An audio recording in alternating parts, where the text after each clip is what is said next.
What if I told you that the world's most valuable luxury brand, Louis Vuitton, was started by a man who was once homeless, uneducated, and slept in the forest? Today, its CEO, Bernard Arnault, is one of the richest men on the planet, with a net worth hovering around $180 billion. But the story of how this empire was built is a truly incredible tale of resilience, innovation, and a touch of betrayal. It all starts in 1821, in a tiny remote French village called Untold. There was no electricity, no running water, and life was hard. A young boy named Louis Vuitton grew up there, working on his family's farm from sunrise to sunset. His father was a miller, and his mother made hats. It's unlikely he ever went to school. The nearest one was a 6-mile walk, and he was needed on the farm. Life was a constant struggle against poverty. Then, when Louis was just 10 years old, his world fell apart. His mother passed away. His father remarried, but his stepmother was cruel and controlling, making home life unbearable. So, at the age of 13, Louis made a decision that would change everything. He decided to run away to Paris. One night, without telling a soul, he left. But there was a huge problem. Paris was over 300 kilometers away, and he had no money, no food, and no way to get there except on his own 2 feet. He walked along dirt roads, often hungry, sleeping in the woods with just a blanket for warmth. In every village he passed, he took on small jobs to earn a bit of food or a few coins, but never enough for a proper bed. It was during this brutal journey that he picked up skills working with metal, stone, fabric, and wood skills that would later define his destiny. This painful trek took him 3 full years. 3 years of walking, working, and surviving before he finally set foot in Paris. Arriving in the big city, he found a job as an apprentice for a box maker. In those days, craftsmen would build custom travel chests for wealthy clients and pack their belongings. Louis poured everything he had into his work, mastering the craft and earning a reputation for excellence.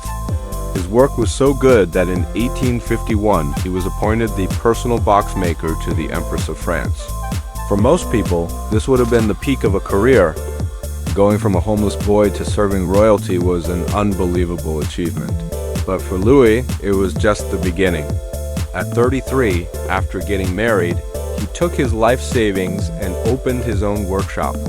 Louis had noticed a major flaw in the travel chests of the time.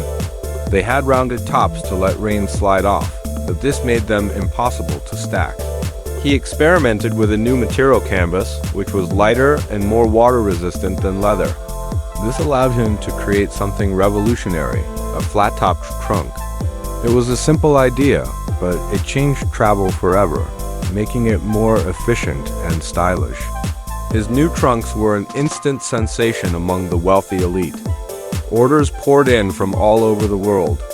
By 1859, he had a larger workshop and 20 employees.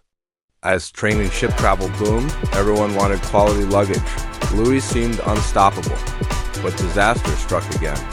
In 1870, war broke out, and Louis was forced to flee Paris. When he returned, his workshop was destroyed, looted, and empty. Everything he had built was gone. But instead of giving up, he started over. He found a new shop in a prime location near a train station and a luxury hotel, perfectly placed for travelers.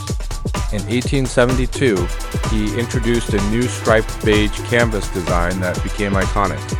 Imitators popped up everywhere, but customers knew nothing could beat the quality of a genuine Louis Vuitton. Louis worked in his shop until his death at age 70, passing the business to his son, Georges.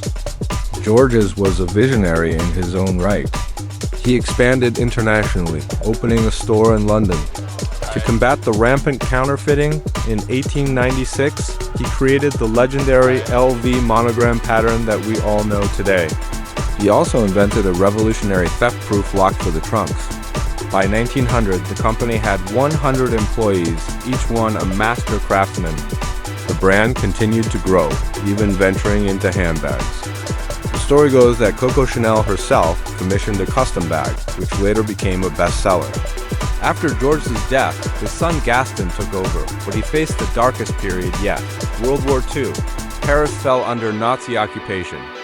To survive, the company made the controversial decision to collaborate with the authorities, a choice that allowed the business to continue while many others were shut down.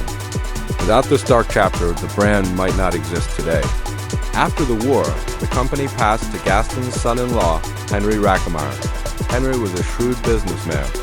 He aggressively expanded into retail, especially in Japan, and took the company public. Sales skyrocketed from $20 million to nearly $1 billion by 1987. He then merged with the spirits company, Moët Hennessy, to create the luxury conglomerate LVMH. But this is where the story takes a dramatic turn. A power struggle erupted within the new company. Henry asked an acquaintance, a man named Bernard Arnault, for help. It was a fatal mistake. Arnault secretly started buying up LVMH shares, eventually gaining a controlling stake with the help of the other families. Henry sued, claiming betrayal, but lost in court. For the first time in its history, the Vuitton family lost control of the brand. The press was ruthless and sales dipped. Many thought this was the end, but Bernard Arnault had a grand vision. He brought in visionary fashion designers to reimagine the brand and collaborate with world-famous artists. This sparked a massive cultural comeback, transforming Louis Vuitton from a luggage company into a global fashion powerhouse. Today, under Arnault's leadership, LVMH owns dozens of the world's most prestigious luxury brands, and Bernard Arnault himself has become one of the wealthiest people on earth. It's an empire built on innovation, quality, and a relentless drive for success.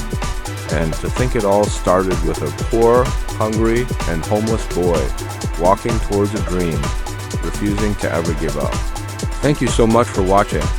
If you enjoyed this story, please hit that like button and subscribe for more incredible histories behind the world's greatest brands. See you in the next one.